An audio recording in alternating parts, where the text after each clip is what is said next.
అనుదిన పరిశుద్ధ గ్రంథ పఠనము. లేవియకాండం 14వ అధ్యాయం. మరియు యెహోవా మోషేకు ఇలాగు సెలవిచ్చెను. కుష్ఠరోగి పవిత్రుడని నిర్ణయించిన దినమున వాని గూర్చిన విధి ఏదనగా, యాజకుని యొద్దకు వానిని తీసుకొని రావలెను. యాజకుడు పాళెము వెలుపలికి పోవలెను. యాజకుడు వానిని చూచినప్పుడు కుష్ఠపొడ బాగుపడి కుష్ఠరోగిని విడిచిన ఎడల, యాజకుడు పవిత్రత పొందగోరు వాని కొరకు సజీవమైన 2 పవిత్ర పక్షులను, దేవదారు కర్రను, రక్తవర్ణము గల నూలును, హిస్సోపును తెమ్మని ఆజ్ఞాపింపవలెను. అప్పుడు యాజకుడు పారు నీటిపైని మంటి పాత్రలో ఆ పక్షులలో ఒకదానిని చంపనాజ్ఞాపించి, సజీవమైన పక్షిని, ఆ దేవదారు కర్రను, రక్తవర్ణము గల నూలును, హిస్సోపును తీసుకొని పారు నీటిపైని చంపిన పక్షి రక్తములో వాటిని, సజీవమైన పక్షిని ముంచి, కుష్టు విషయంలో పవిత్రత పొందగోరు వాని మీద 7 మారులు ప్రోక్షించి, వాడు పవిత్రుడని నిర్ణయించి సజీవమైన పక్షి ఎగిరిపోవునట్లు దానిని వదిలివేయవలెను. అప్పుడు పవిత్రత పొందగోరువాడు తన బట్టలు ఉదుకుకొని, తన రోమమంతటిని క్షౌరము చేసుకొని, నీళ్లతో స్నానము చేసి పవిత్రుడగును. తరువాత వాడు పాళెములోనికి వచ్చి తన గుడారము వెలుపల 7 దినములు నివసింపవలెను. 7వ నాడు తన రోమమంతటిని, తన తలను, తన గడ్డమును, తన కనుబొమ్మలను క్షౌరము చేసుకొనవలెను.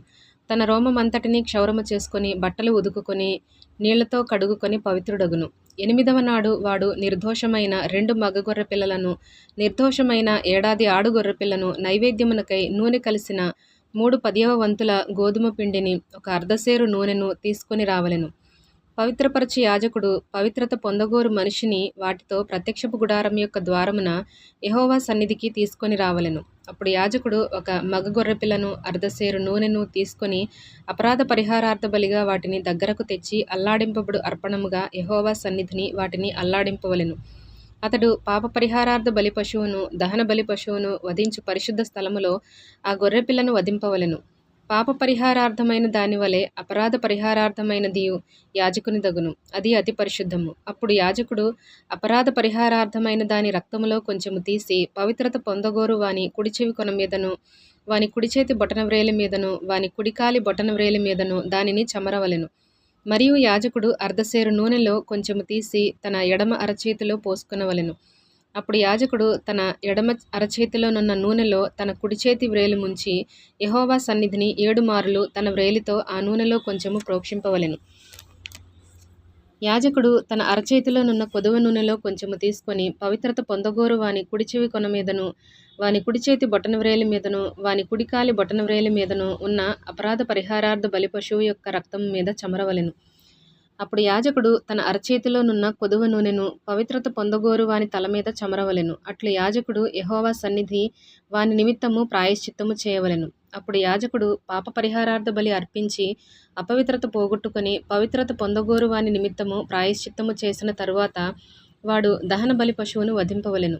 యాజకుడు దహన బలి ద్రవ్యమును, నైవేద్యమును బలిపీఠము మీద అర్పింపవలెను. అట్లు యాజకుడు వాని నిమిత్తము ప్రాయశ్చిత్తము చేయగా వాడు పవిత్రుడగును. వాడు బీదవాడై పైచెప్పినదంతయు తేజాలని ఎడల తన నిమిత్తము ప్రాయశ్చిత్తము కలుగుటకై వాడు అల్లాడించుటకు అపరాధ పరిహారార్థ బలిగా 1 గొర్రెపిల్లను, నైవేద్యముగా తూములో 10వ వంతు నూనెతో కలిసిన గోదుమ పిండిని, 1 అర్ధసేరు నూనెను, వారికి దొరకగల 2 తెల్ల గువ్వలనే గాని, 2 పావురపు పిల్లలనే గాని, అనగా పాప పరిహారార్థ బలిగా ఒకదానిని, దహన బలిగా ఒకదానిని తీసుకొని రావలెను. వాడు పవిత్రత పొంది 8వ నాడు యెహోవా సన్నిధికి ప్రత్యక్షపు గుడారం యొక్క ద్వారమునకు యాజకుని యొద్దకు వాటిని తీసుకొని రావలెను. యాజకుడు అపరాధ పరిహారార్థ బలియగు గొర్రెపిల్లను, అర్ధసేరు నూనెను తీసుకొని అల్లాడించు అర్పణముగా యెహోవా సన్నిధిని వాటిని అల్లాడింపవలెను. అప్పుడతడు అపరాధ పరిహారార్థ బలియగు గొర్రెపిల్లను వధింపవలెను. యాజకుడు ఆ అపరాధ పరిహారార్థ బలి పశువు యొక్క రక్తములో కొంచెము తీసుకొని, పవిత్రత పొందగోరు వాని కుడిచెవి కొన మీదను, వాని కుడిచేతి బొటనవ్రేలి మీదను, వాని కుడికాలి బొటనవ్రేలి మీదను దానిని చమరవలెను. మరియు యాజకుడు ఆ నూనెలో కొంచెము తన ఎడమ అరచేతిలో పోసుకొని, తన ఎడమ చేతిలోనున్న ఆ నూనెలో కొంచెము తన కుడి వ్రేలితో యెహోవా సన్నిధిని 7 మారులు ప్రోక్షింపవలెను. మరియు యాజకుడు తన అరచేతిలోనున్న నూనెలో కొంచెము పవిత్రత పొందగోరు వాని కుడిచెవి కొన మీదను, వాని కుడిచేతి బొటనవ్రేలి మీదను, వాని కుడికాలి బొటనవ్రేలి మీదను ఆ అపరాధ పరిహారార్థ బలి పశువు యొక్క రక్తమున్న చోటను వేయవలెను. యాజకుని అరచేతిలోనున్న కొదువ నూనెను అతడు పవిత్రత పొందగోరు వానికి యెహోవా సన్నిధిని ప్రాయశ్చిత్తము కలుగుటకు వాని తల మీద పోయవలెను. అప్పుడు వానికి దొరకగల ఆ తెల్ల గువ్వలలోనే గాని, పావురపు పిల్లలలోనే గాని ఒకదానిని అర్పింపవలెను.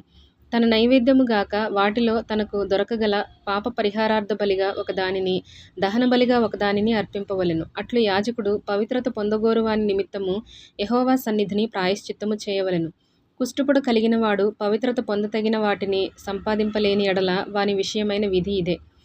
మరియు యెహోవా మోషే అహరోనులకు ఈలాగు సెలవిచ్చెను. నేను స్వాస్థ్యముగా మీకిచ్చుచున్న దేశమునకు మీరు వచ్చిన తరువాత మీ స్వాస్థ్యమైన దేశములోని ఏ ఇంటనైనను నేను కుష్టుపుడు కలుగచేసిన ఎడల ఆ ఇంటి యజమానుడు యాజకుని యొద్దకు వచ్చిన నా ఇంటిలో కుష్టుపుడు వంటిది నాకు కనబడెనని అతనికి తెలియచెప్పవలెను.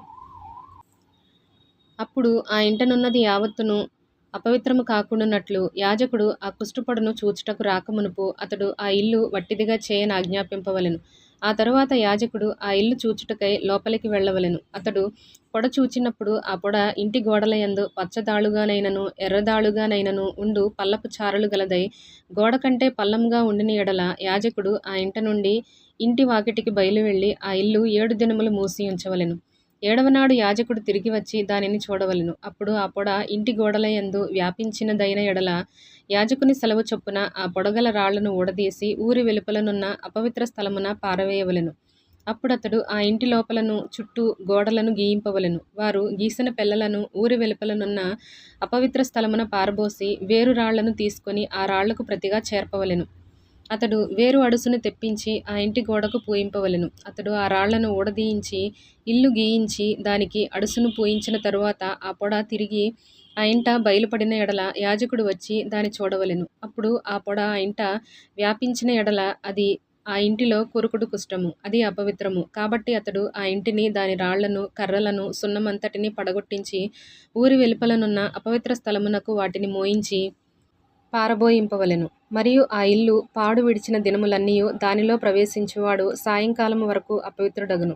ఆ ఇంట పండుకొనువాడు తన బట్టలు ఉదుకుకొనవలెను. ఆ ఇంట భోజనము చేయువాడు తన బట్టలు ఉదుకుకొనవలెను.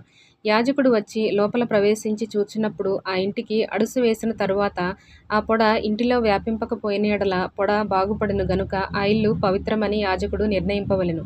ఆ ఇంటి కొరకు పాప పరిహారార్థ బలి అర్పించుటకు అతడు 2 పక్షులను, దేవదారు కర్రను, రక్తవర్ణపు నూలును, హిస్సోపును తీసుకొని పారు నీటిపైని మంటి పాత్రలో ఆ పక్షులలో ఒకదానిని వధించి ఆ దేవదారు కర్రను, హిస్సోపును, రక్తవర్ణపు నూలును సజీవమైన పక్షిని తీసుకొని వధింపబడిన పక్షి రక్తంలోను పారు నీటిలో వాటిని ముంచి ఆ ఇంటి మీద 7 మార్లు ప్రోక్షింపవలెను. అట్లు ఆ పక్షి రక్తముతోనూ ఆ పారు నీటితోనూ సజీవమైన పక్షితోనూ దేవదారు కర్రతోనూ హిస్సోపుతోనూ రక్తవర్ణపు నూలుతోనూ ఆ ఇంటి విషయములో పాప పరిహారార్థ బలి అర్పింపవలెను. అప్పుడు సజీవమైన పక్షిని ఊరి వెలుపల నెగర విడువవలెను. అట్లు అతడు ఆ ఇంటికి ప్రాయశ్చిత్తము చేయగా అది పవిత్రమగును. ప్రతి విధమైన కుష్ఠపుడును గూర్చియు బొబ్బను గూర్చియు వస్త్ర కుష్ఠమును గూర్చియు వస్త్రమున కైనను ఇంటికైనను కలుగు కుష్ఠమును గూర్చియు వాపును గూర్చియు పక్కను గూర్చియు నిగనిగలాడు మచ్చను గూర్చియు ఒకడు ఎప్పుడు అపవిత్రుడగునో ఎప్పుడు పవిత్రుడగునో తెలియచేయుటకు ఇది కుష్ఠమును గూర్చిన విధి.